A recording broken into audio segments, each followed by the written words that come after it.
Le 6 mai 2023, Charles III sera couronné roi du Royaume-Uni de Grande-Bretagne et d'Irlande du Nord, et de 14 autres États souverains. Il devient également le chef du Commonwealth des Nations, qui compte 56 États, et le chef temporel de l'Église anglicane d'Angleterre. Charles III a déjà 74 ans.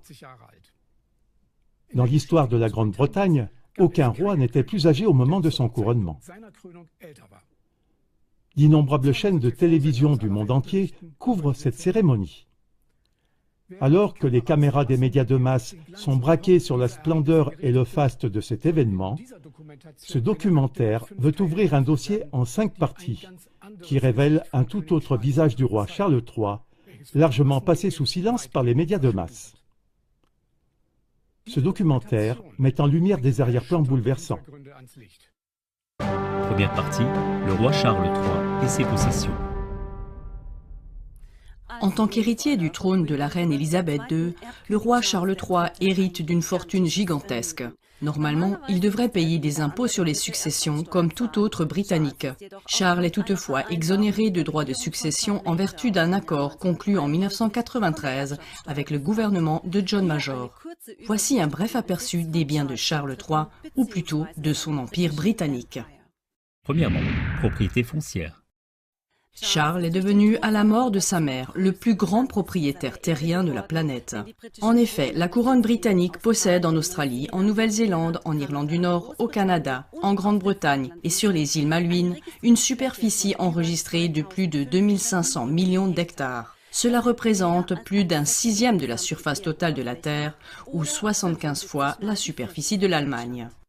Deuxièmement, les duchés et les domaines. Charles possède les duchés de Lancaster et de Cornouailles, qui comprennent des propriétés dans les zones les plus chères de Londres. Il possède également plus de 300 résidences, y compris des châteaux et des palais, tels que Buckingham Palace, Windsor Castle, Kensington Palace, St. James Palace, Balmoral Castle en Écosse et Sandringham sur l'île de Norfolk. Troisièmement, les fonds marins britanniques. La couronne contrôle la quasi-totalité des fonds marins et la moitié de la côte maritime entourant le Royaume-Uni. Sa valeur est estimée à plus de 100 milliards de dollars américains. Quatrièmement, le Crown Estate. The Crown Estate, en français le domaine de la couronne, est l'un des plus grands groupes immobiliers du monde.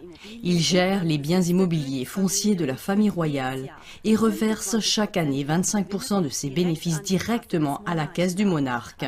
Rien qu'en 2020, la société a réalisé un bénéfice de 420 millions d'euros. La famille royale en a reçu environ 100 millions d'euros. Cinquièmement, les pierres précieuses. La couronne britannique possède la plus grande collection de joyaux au monde. Les joyaux de la couronne se composent de plus de 140 pièces. L'ensemble de la collection comprend 23 578 pierres précieuses, dont le Cullinan One, le plus gros diamant taillé au monde, d'une valeur estimée à environ 440 millions d'euros, et le diamant Koh-i-Noor, d'une valeur estimée à au moins 1 milliard. Pour ne pas avoir à dévoiler son immense fortune personnelle, mais au contraire pouvoir continuer à la cacher au public, la reine avait imposé au gouvernement la modification d'un projet de loi prévu à cette fin. C'est ce qu'a rapporté le quotidien The Sun en février 2021 en se basant sur des documents découverts par The Guardian. Un coup d'œil sur l'histoire de l'Empire britannique jette une ombre très sombre sur cette gigantesque richesse du roi Charles III que ses ancêtres royaux ont maintes fois voilée par la force et avec effusion de sang. La fortune de la couronne repose en grande partie sur le pillage des ressources naturelles originaires des pays pauvres. Les ancêtres de Charles III étaient profondément impliqués dans le commerce des esclaves au XVIIe et XVIIIe siècle. Un document datant de 1689 atteste par exemple que des actions de l'entreprise Royal African Company, qui était active dans le commerce d'esclaves, ont été transférées au roi William III. Cela a permis à l'aristocratie britannique de profiter sans scrupule de l'esclavage, même par le biais de commerce d'actions. Selon les calculs de l'historien David Richardson, les navires britanniques ont transporté en Amérique au moins 3,4 millions d'Africains capturés. Dans le contexte de cette richesse acquise de manière criminelle, le couronnement en grande pompe du roi Charles III ressemble à une gifle pour chaque citoyen ordinaire qui doit gagner son pain quotidien par son travail et son assiduité. Deuxième partie, le roi Charles III et les multiples ramifications de la famille royale. Premièrement, les interconnexions de Charles III avec le FEM. Plusieurs commentateurs rapportent que le Project Great Reset n'a pas été lancé à l'origine par Klaus Schwab, mais par l'actuel roi Charles III. C'est en effet Charles qui a officiellement lancé ce projet le 3 juin 2020 avec le tweet The Great Reset et qui en est devenu le parrain officiel. Klaus Schwab n'était-il qu'un exécutant des ordres du roi Charles III? C'est ce que laisse penser la visite de Charles au Forum économique mondial de Davos en janvier 2020. Déjà à cette occasion, Charles s'était spécialement engagé en faveur d'une partie du Great Reset, la protection du climat ou ce qu'on appelle le Green Deal. Un rapport du Bilan Times du 4 octobre 2021 révèle toutefois sans ménagement ses véritables motivations. Charles lui-même est probablement le plus grand bénéficiaire de son agenda vert. La couronne britannique étant propriétaire d'une grande partie des fonds marins, chaque parc éolien offshore construit génère des bénéfices colossaux dans les poches du monarque.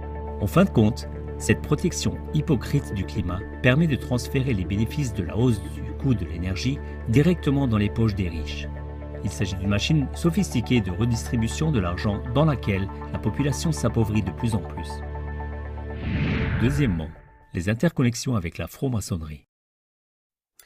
La couronne britannique entretient depuis des siècles des liens très étroits avec la franc-maçonnerie. Le roi Edward VII et le roi George VI, le père d'Élisabeth II, étaient déjà des francs-maçons avérés de haut grade. La reine Élisabeth II, mère de Charles, n'était pas seulement la grande patronne de la franc-maçonnerie, mais elle présidait également l'ordre de la Jarretière, l'organisation fêtière des francs-maçons du monde entier. Depuis 2022, le roi Charles III préside l'ordre de la Jarretière.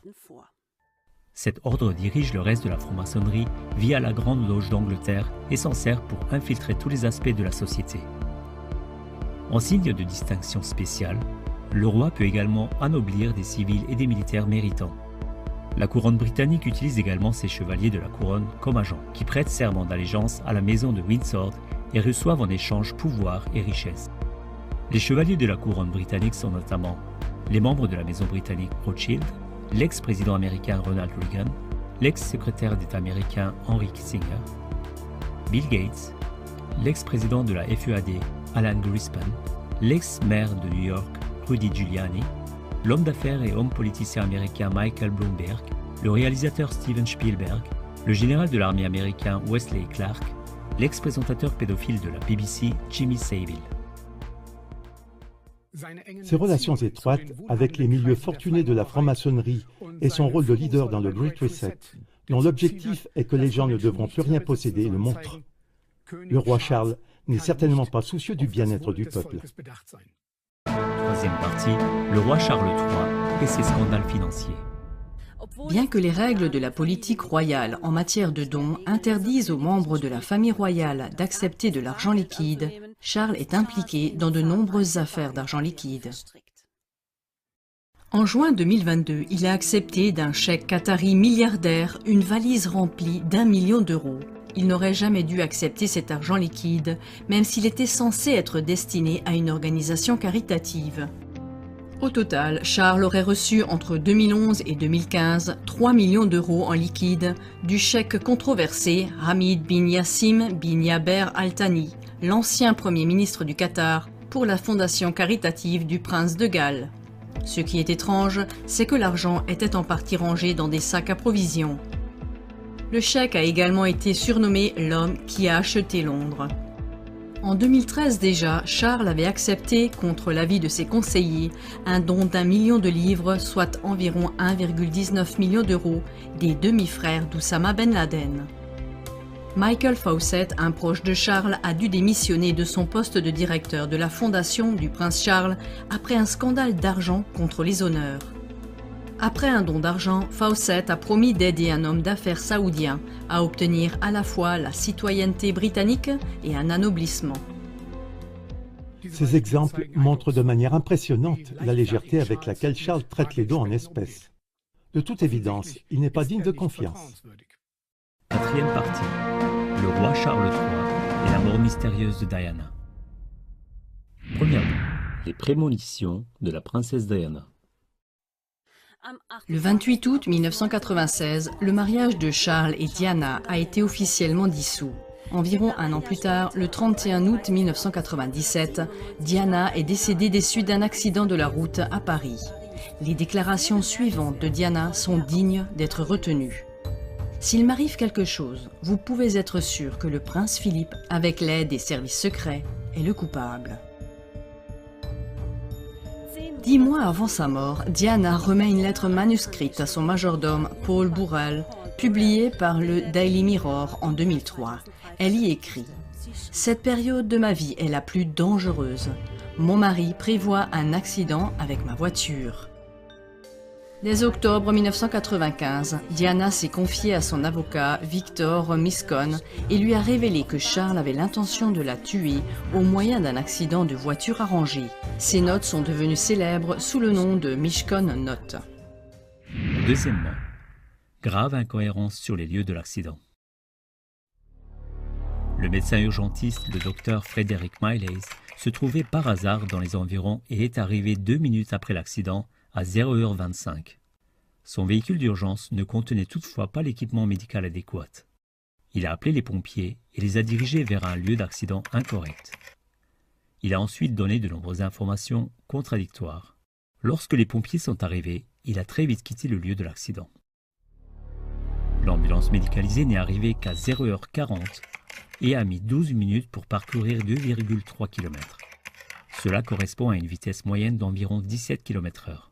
Les médecins urgentistes ont commis des erreurs inexplicables. La princesse Diana n'est arrivée à l'hôpital qu'à 2h06, soit environ 1h30 plus tard. Curieusement, l'ambulance ne s'est pas rendue à l'hôpital le plus proche et n'a roulé qu'à une vitesse moyenne d'environ 17 km/h. Elle s'est arrêtée de façon inexplicable pendant 5 minutes à 500 mètres de l'arrivée. Peu après son arrivée, Diana est décédée à l'hôpital. Le docteur Michael Badd, directeur de la pathologie médico-légale de la police d'État de New York, a déclaré « Dans ce type de blessure, le facteur temps est essentiel. Aux États-Unis, retarder l'arrivée de Diana à l'hôpital aurait été une faute professionnelle grave. Il n'y a aucune excuse pour cela. »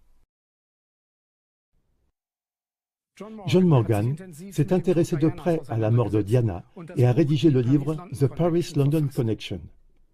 Pour lui, il n'y a qu'une conclusion possible. Diana a été assassinée à travers une opération des services secrets. Cela soulève une grave question. Un tueur à gages sera-t-il couronné roi le 6 mai 2023 ?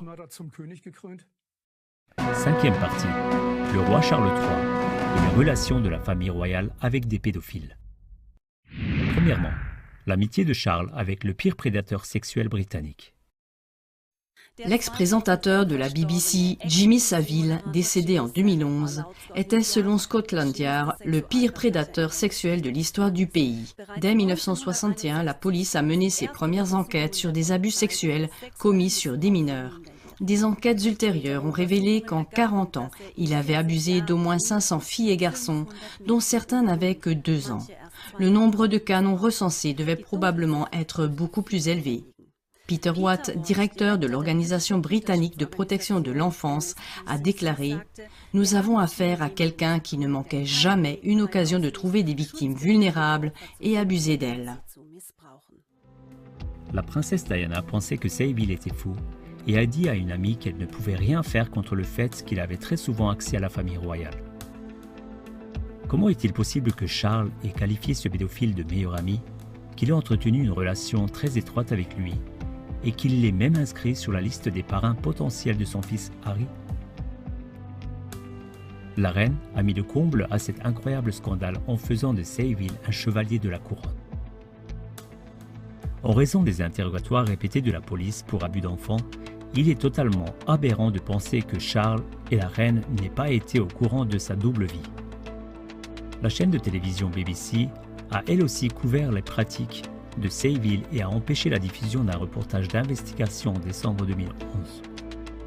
Après la révélation publique ultérieure du scandale impliquant l'ancien présentateur de la BBC, d'autres personnalités de haut rang, comme l'ex-premier ministre Edward Hayes et l'ex-ministre de l'Intérieur Leon Brittan, ont également, comme par effet domino, fait l'objet de graves soupçons d'abus d'enfants. Cela laisse supposer que Saville fournissait des enfants à des riches, des célébrités et des hommes politiques, et peut-être aussi à la famille royale elle-même. Cela expliquerait également comment il pouvait financer son style de vie débauché. Malgré des recherches approfondies, il n'a pas été possible de trouver jusqu'à présent de rapports prouvant que le roi Charles III aurait condamné sans compromis les pratiques sexuelles odieuses de Saville, qui sont maintenant devenues manifestes, et qu'il se serait distancié de cet homme. Deuxièmement, Charles III a soutenu Peter Ball, l'évêque pédophile. Charles était également un ami proche de l'évêque pédophile Peter Ball, qui a abusé d'adolescents et de jeunes hommes pendant 30 ans. Lorsque ce dernier a été accusé et arrêté pour la première fois en 1992, Charles a usé de son influence pour le protéger. Avec l'aide de Charles, il a été libéré et ainsi pu poursuivre ses abus pendant de nombreuses années supplémentaires. Ball n'a finalement pu être condamné définitivement pour abus, viol et torture qu'en 2015. Charles s'est donc rendu complice de ces abus, car Ball s'est senti intouchable grâce à l'intercession de Charles et a poursuivi ses crimes horribles sans retenue après 1992. Ball a même été l'invité d'honneur du mariage de Charles et Camilla en 2005. Troisièmement, la famille royale et le réseau pédophile de Jeffrey Epstein. En raison de son amitié de longue date avec Jeffrey Epstein, un délinquant sexuel américain condamné, le prince Andrew, frère de Charles, a été associé à son réseau pédophile de trafic sexuel. Celui-ci organisait le placement de mineurs, notamment auprès de personnalités. Selon le Daily Mail, Epstein aurait également mis en relation l'américaine Virginia Giuffre, encore mineure à l'époque, avec Andrew. Ils se seraient rencontrés sur l'île pédophile d'Epstein dans les Caraïbes. Virginia Giuffre accuse le prince d'avoir abusé sexuellement d'elle à plusieurs reprises. Ce n'est que grâce aux millions de Charles et de la reine qu'il a pu se sortir de ce scandale d'abus. Le prétendu suicide d'Epstein, peu avant un nouveau procès, soulève de nombreuses questions. Epstein installait des caméras cachées sur ses propriétés pour enregistrer les crimes commis sur des mineurs par les célébrités afin de pouvoir ensuite les faire chanter. Il est frappant de constater qu'on retrouve ici le même schéma que celui du réseau pédophile de Jimmy Savile, c'est-à-dire que de nombreuses hautes personnalités de la vie publique sont manifestement profondément impliquées dans le marécage de la pédophilie. Cela les rend vulnérables au chantage.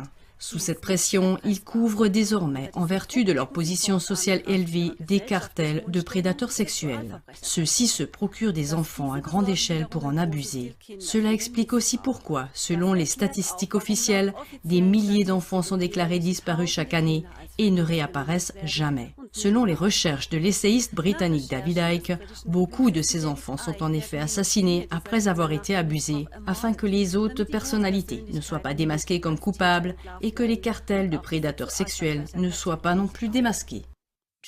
Charles et la famille royale ont entretenu pendant de nombreuses années des relations très étroites avec de grands criminels qui ont violé, torturé et abusé des enfants mineurs innocents. La question inévitable qui doit maintenant être posée n'est pas de savoir si la famille royale était si naïve qu'elle ne l'a même pas remarqué, mais plutôt, Charles et la famille royale étaient-ils même directement impliqués dans ces crimes horribles?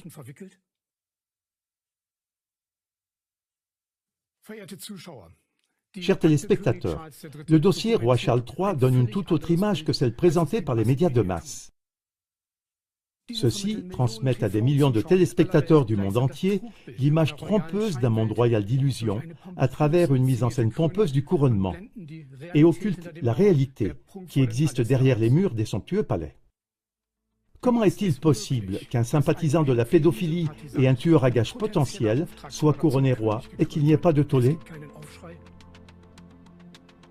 Aidez-nous donc à faire connaître par tous les moyens les dessous choquants du dossier Charles III, un dossier top secret. Informez le plus grand nombre possible de vos connaissances par email ou WhatsApp. Postez la vidéo sur Facebook ou téléchargez des parties de cette vidéo sur TikTok.